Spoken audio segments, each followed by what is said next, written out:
What I'd like to do, Fish Hook and Doug, we'll run through here with the chainsaw real quick, and we're just gonna walk around this barn and get all this scrub up.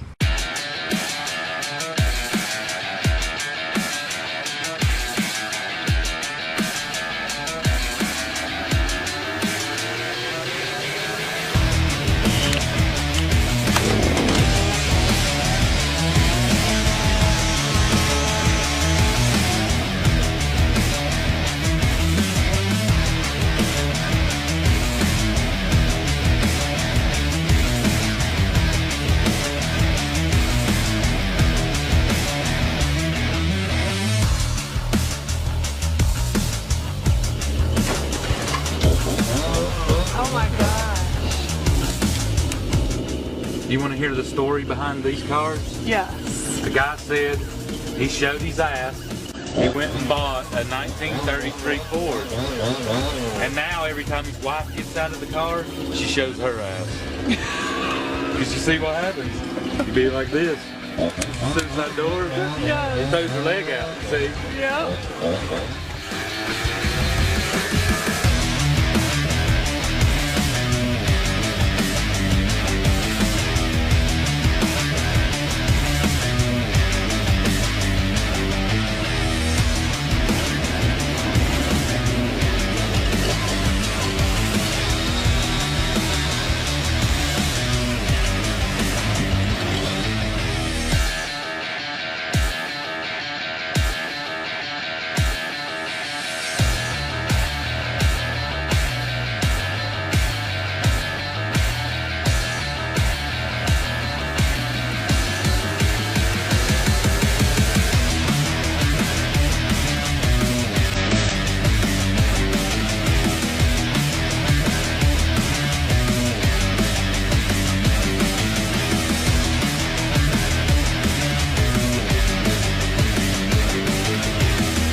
For this episode, I'm just going to do an overview of the car, not work on anything, but give you the backstory, the history on this car.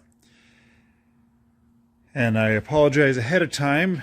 As we walk around the car, my shop isn't that big, and so I'm not going to be able to get any faraway shots that show the whole thing. This is about the best angle I've got. Anyway, so the story on this is a 1934 Ford four-door sedan. My dad bought this car in 1966.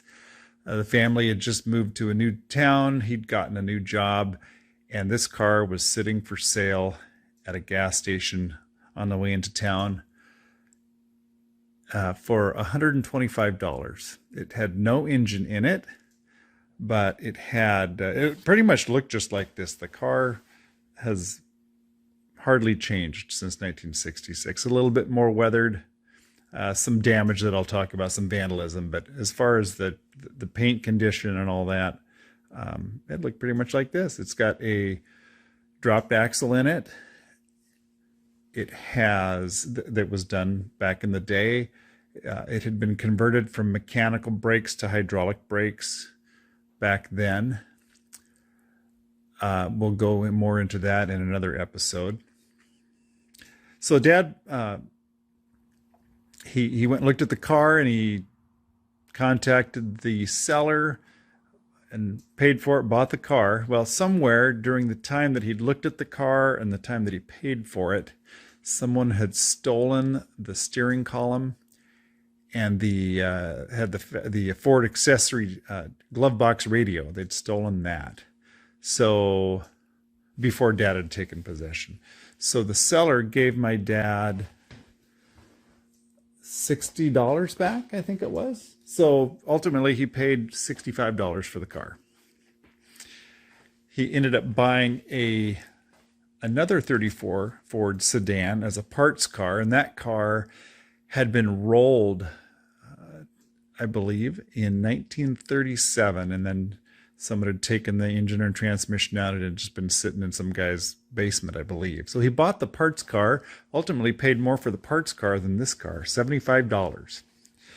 So from that, he got a glove box door to put where the radio had been stolen, and he got the steering column out of it, and several other parts that he used on this car and on his 33 Ford Coupe. So let's take a closer look at what we've got here. From this angle, you can see in the grill a black painted skull and crossbones. That was on the car when he bought it in 1966.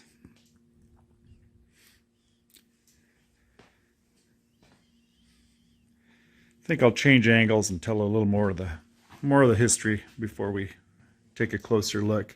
So Dad had bought he found a rebuilt 1934 flathead engine for, I think it was $30 that he bought and put in the car. Well, at some point in there, the family moved out of state, and so this car ended up getting towed to my grandparents' house where it sat for a long time. And when we would come back for, summer vacation, Dad would work on the car. And he eventually got it going. He had got the engine in and running. He redid the brakes, what needed doing. And I think it was maybe a birthday present. My mom bought him brand new tires for the car. And those are the tires that are still on it.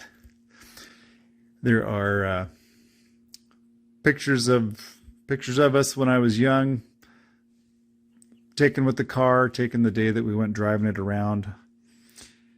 Dad basically had the car, let's call finished. I don't mean restored, but altogether running, licensed in about 1975. We still did not live anywhere near where the car was stored. Ultimately, we moved back to the same state, and in the early 80s, Dad had a garage built, and we brought this car and the 33 Coupe from my grandparents' home to our house. So my grandparents lived in a desert area, which was great for car storage. You notice here on these brand new tires from 1975, there's still the desert sand embedded in the tire from where it was parked. By the way, one of my earlier videos, maybe one of my first videos that I posted to YouTube, was of getting this car running for the first time in 30 years. And so if you have time, take a look at that video.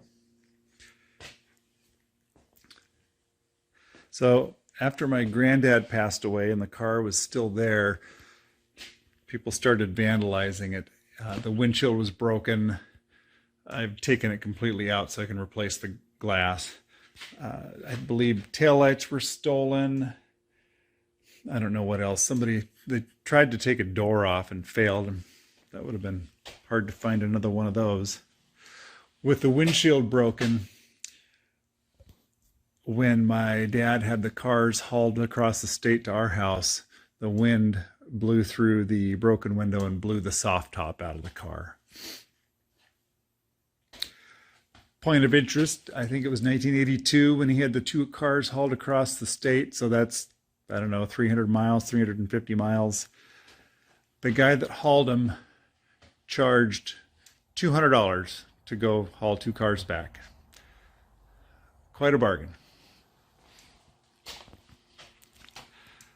When I was in high school wood shop, I built those new oak top bows for it.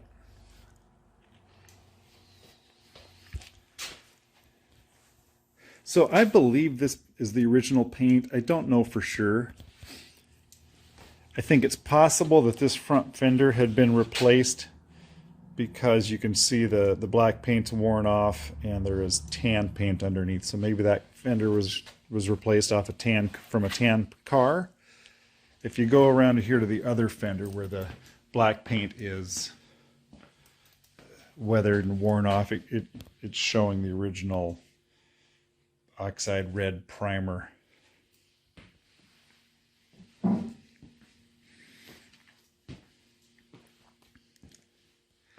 So the last time this was driven on the road was 1975.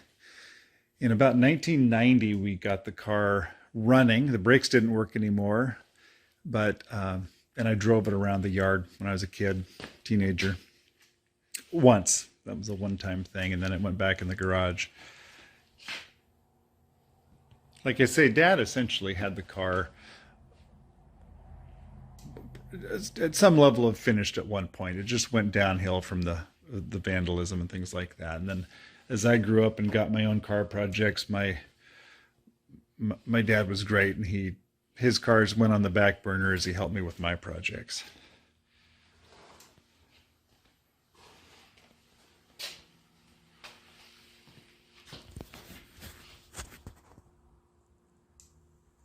So you can see there the glove box is a different color, as is the ashtray, because they're not original to the car. Take a look inside.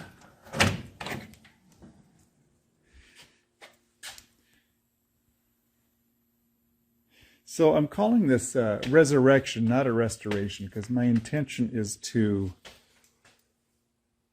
fix all the mechanicals that need fixing, clean it up good, make the best of the original paint, put a top in it. I've got an interior kit that Dad had bought for it, but I don't plan on disassembling anything that doesn't need to be disassembled. The car, I think it's a nice survivor, and I'd like to keep that look. Plus, it's the way I always remember it. The old pictures of me and my brother and my dad with the car, it looks essentially just like this.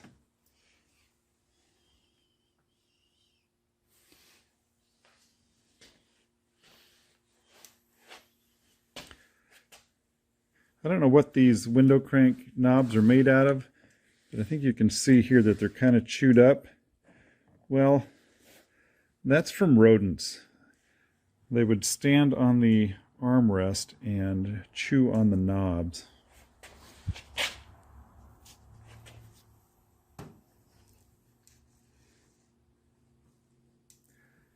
Whoever did the minor bit of hot rodding or customizing to this car back in the day, which, like I said, doesn't add up to much. They put a dropped axle in it, but they also took the window garnish moldings and the dashboard and painted them this silvery blue color. Originally, they would have been either a wood grain texture, or I think this, if it wasn't a deluxe car, I think the standard color was maroon, possibly gray.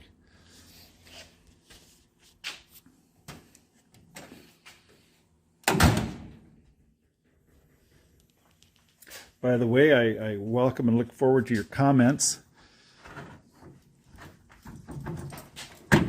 So this door here, Dad and I pulled the door panel off to replace the broken window, and we haven't figured out we hadn't figured out how to remove the glass, so we'll figure that one out. On these old Survivor cars, I appreciate seeing little windows into the past, like the stickers. For safe driving, American Automobile Owners Safety Association member. Then on the back window we have a Superior Performance Products.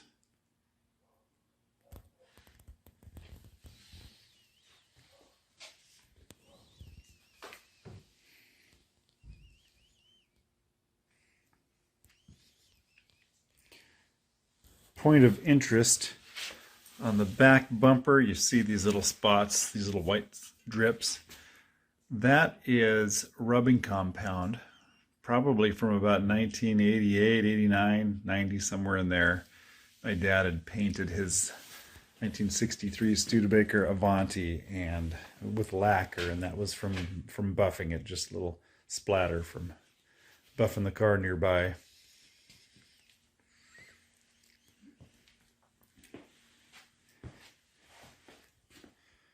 There is a good shot of those brand new 1975 tires. I think I'm probably going to want to change those, but they still hold air. So this fender had a little body damage to it, and my dad took it off. He felt very strongly about not using body filler, and so he was hammering and filing, and I don't know all the right terms, but he was getting that fender straightened out. He did a pretty good job of it. It's not quite perfect, but it's a lot better than it was. So I have that fender, and it'll go back on the car as part of this whole process.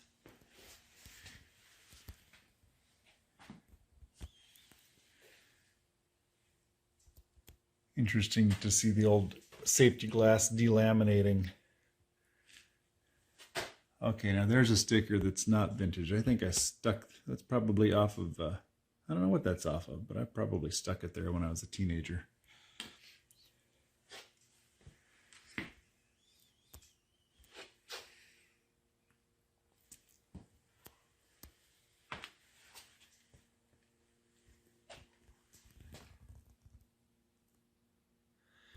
When Dad was putting this together, remember I said he had the parts car. Well, he didn't have a lot of space to store extra parts, and he was moving, and so the parts car had to go away. He had the two cars he was fixing up, the sedan and then the 33 coupe, and so he took all the best parts of the three and put them on the two, and then all the leftover stuff probably went away with that parts car. But anyway, the parts car was also a four-door sedan.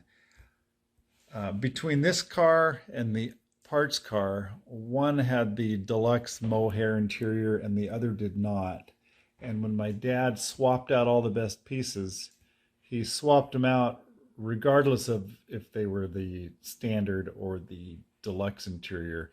He did it solely on condition, and so, well, now it's all in pretty bad shape, but some of the upholstery is mohair and some of it's not. I do have a new upholstery kit that Dad purchased several years ago that's the mohair.